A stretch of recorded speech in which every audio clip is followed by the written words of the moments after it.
આ નવા અંગ્રેજો પેલા અંગ્રેજો કરતાં વધારે હોશિયાર છે. આપણે કાઢી ના શકીએ અમને ભેગા થઈએ તો, પણ આપણને આપણી મહત્વકાંક્ષાઓ આઝાદી પહેલાં કંઈ નહોતા માગતા. તાલુકા પંચાયત, જિલ્લા પંચાયત, એમાં તમે ભાજપના સુપડા સાફ કરો તો 2027માં ગાંધીનગરમાંથી ભાજપ જાય કે ના જાય.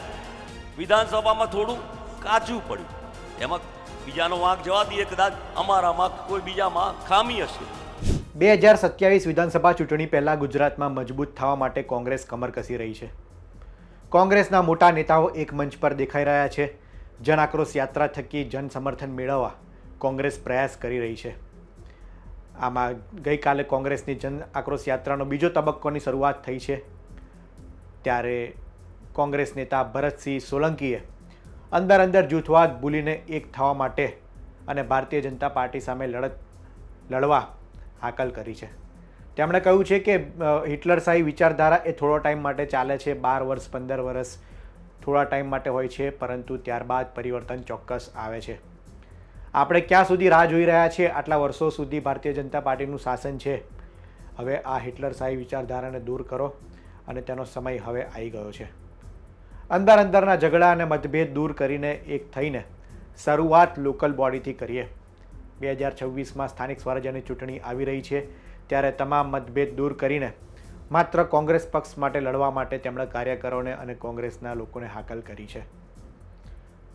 તેમણે કહ્યું છે કે ભારતીય જનતા પાર્ટી લડાવવા માટે અંદર લડવા માટે ખૂબ કાવા દાવા કરે છે, પરંતુ તમામ વાતોથી દૂર રહીને આપણે માત્ર ભારતીય જનતા પાર્ટીને હરાવવા માટે પ્રયાસ કરવો જોઈએ. જો સ્થાનિક સ્વરાજ્યની ચૂંટણીમાં કોંગ્રેસ જીતશે તો તેના પડઘા 2027માં પડશે અને 2027માં કોંગ્રેસની સરકાર બનશે. ભરતસિંહે મોટી વાત કરી છે અને કોંગ્રેસને જીત માટે મંત્ર આપ્યો છે કે અંદરની વાતો અંદરના ઝઘડા, અંદરની ડખા ભૂલીને તમામ નેતા એક મંચ પર આવે, તે માટે કોંગ્રેસને પણ ફાયદો છે. સાંભળીએ ભરતસિંહે શું કહ્યું. કે આ દેશમાં સૌથી મોટામાં મોટું નેતૃત્વ જો પાક્યું હોય તો મહાત્મા ગાંધીનું.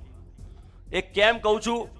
એ જમાનાના 30 કરોડ લોકો, ધર્મ, જાતિ, ભાષા, પ્રાંત, રિવાજો, અંધશ્રદ્ધા, અનેક વસ્તુ હોવા છતાં એ 30 કરોડ લોકોને એમણે એક કર્યા. એ વખતે ઝઘડા બહુ ચાલતા. અંગ્રેજોએ લડાવવા માટે, વોટ માટે દલિત ભાઈઓ માટે બીજી વ્યવસ્થા, મુસ્લિમ ભાઈઓ માટે બીજી વ્યવસ્થા, બીજા અનેક કારણો ઊભા કર્યા. પણ મહાત્મા ગાંધીનું નેતૃત્વ અને એમના સાથીઓ એ બધાએ સાથે મળી અને આ દેશના લોકોને એક કર્યા. ન ખડક બીના ઢાલ, કઈ લેવું ના પડ્યું. આના દેશોએ આ અંગ્રેજોએ 15મી ઓગસ્ટે દેશમાં હાથ જોડીને ચાલ્યા જવું પડ્યું. આ અંગ્રેજો, આ નવા અંગ્રેજો પેલા અંગ્રેજો કરતાં વધારે હોશિયાર છે. આપણે કાઢી ના શકીએ અમને ભેગા થઈએ તો, પણ આપણને આપણી મહત્વકાંક્ષાઓ આઝાદી પહેલાં કંઈ નહોતા માગતા અને આઝાદી મળી, બધું મળ્યું, અધિકારો મળ્યા, બંધારણ મળ્યું, એટલે સ્વયંના અધિકાર માટે આપણા સમાજ, આપણા લોકો, આપણું ગામ, આપણું બધા લોકોના અધિકારને પડતા મૂકી આપણે એ અધિકારો માટેની લડાઈ આપણે અંદર કરવા માંડ્યા.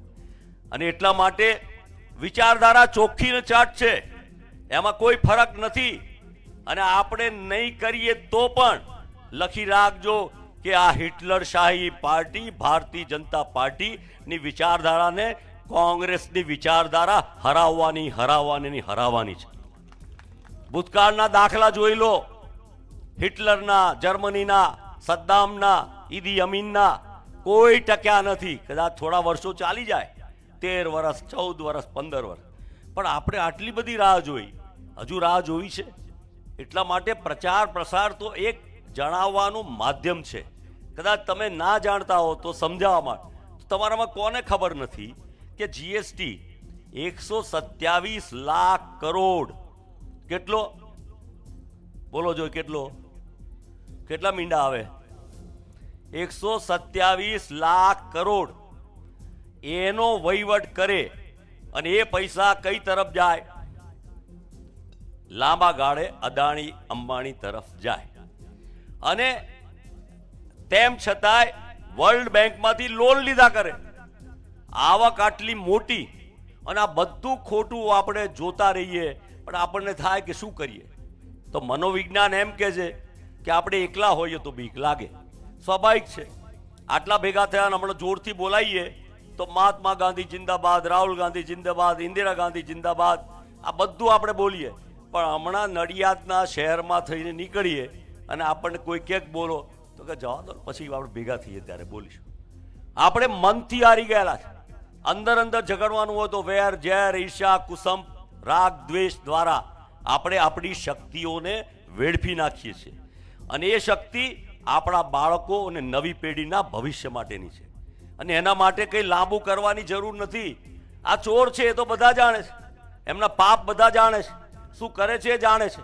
અને આ પત્રકાર મિત્રો તો શું કરે બિચારા, એમને તો ઉપરથી આદેશ છે કે તમારે આ લેવાનું, આટલું કાપવાનું.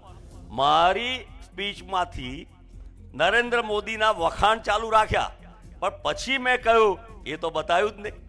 રાહુલ ગાંધીમાં આપણે એમને ઓળખીએ છીએ અને પેલા લોકોને ઓળખીએ છીએ. તો આપણે જાગવું છે કે નથી જાગવું, મારી આપને કોઈ લાંબી વાત નથી. આપણે આપણા વિસ્તાર, આપણું ગામ, આપણા લોકો, પહેલી નાનકડી શરૂઆત લોકલ બોડીની ચૂંટણી, તાલુકા પંચાયત, જિલ્લા પંચાયતમાં, એમાં તમે ભાજપના સુપડા સાફ કરો તો 2027માં ગાંધીનગરમાંથી ભાજપ જાય કે ના જાય. 2015માં તમારા આશીર્વાદથી, ગુજરાતની પ્રજાના આશીર્વાદથી, કોંગ્રેસના આગેવાનો અને કાર્યકર્તાઓની મહેનતથી 23 જિલ્લા પંચાયતો, પૈસાનો ખર્ચે ઓછો. પેલા બેન હતા મુખ્યમંત્રી, ખૂબ મોટો ખર્ચ કરેલો, અને તોય આપણે જબરજસ્ત જંગી બહુમતી મળી. વિધાનસભામાં થોડું કાચું પડ્યું, એમાં બીજાનો વાંક જવા દઈએ, કદાચ અમારામાં કોઈ બીજામાં ખામી હશે, પણ એ વાંક ને ખામીમાંથી મુક્ત થઈ અને આ વખતની 2026ની લોકલ બોડીની ચૂંટણીમાં અહીં બેઠેલા અમે, સામે બેઠેલા તમે અને ગુજરાતના ખૂણે ખૂણે જે લોકો છે, એમાં એકતાનો એક સંદેશ, અને એમાં એ વાત કે આ લોકોને કાઢો. તો મને લાગે છે કે આટલી અનેક મિટિંગો કરવાને બદલે આપણે નવું વિચારવાનું છે, પ્રોએક્ટિવ, કે કોંગ્રેસની સરકાર, કોંગ્રેસની પંચાયત, કોંગ્રેસનું કોર્પોરેશન એમણે તો વધારી દીધું. ગોકુળિયા ગામની વાત લઈને કેશુભાઈ પટેલના ટાઈમમાં આવેલા લોકો એમ કહેતા હતા કે અમારે ગામડા ગોકુળિયા કરવા છે. એ ગોકુળિયા ગામ તોડવા માંડ્યા અને સ્માર્ટ સિટી અને વધારી દીધા 9 કોર્પોરેશન અને કોર્પોરેટ, અને શું કહે કે ઇન્ફ્રાસ્ટ્રક્ચર વધારીએ છે. ઇન્ફ્રાસ્ટ્રક્ચરનો સાચો અર્થ એ કે લોકોની સુવિધામાં સુધારો, એમને લાભ મળે એ માટે. આ તો એક નવા સ્ટ્રક્ચરો કે જેમાંથી 30થી 40% કમિશન એમને મળે, એટલા માટેનું કામ એ લોકો કરી રહ્યા છે. અમારે પણ સમજવાનું છે, શીખવાનું છે અને જોડવાનું કામ કરવાનું છે, સિમેન્ટિંગનું કામ કરવાનું છે એકબીજાની સાથે. તો આ કોઈ અઘરો દાખલો છે જ નહીં. હમણાં લડાવા હોય તો ચૂંટણીઓમાં સરપંચમાં 5 જણા ઊભા થઈ જાય કે ના થઈ જાય, પણ આપણા જ બધા સમજુ કોંગ્રેસની વિચારધારાવાળા લોકો બિનહરીફ સરપંચ નિમે તો ગામનું સારું થાય કે ના થાય. તો પેલા ભાજપવાળા આપણાવાળાને નાનું મોટું સમજાય અને એમનો સરપંચ બનાવી દે અને નવા કાયદાઓ એવા ઘડે કે જેથી કરી આપણને છેતરવાનું, શોષણનું કરી શકે. એમાં આપણે આપણી જાગૃતિ લાવવાની છે. સમય ઘણો થયો છે, વાતો અનેક કરવાની છે, ખોટા છે ખોટા જ છે, જવાના છે જવાના છે, પણ આપણે હયાત હોઈએ અને એ જાય તો આ જીવન લેખે લાગે, એ સિવાય બીજું કંઈ હોઈ ના શકે. આપ સૌનો હૃદયથી ખૂબ ખૂબ આભાર, ધન્યવાદ. જય હિન્દ, જય ગુજરાત.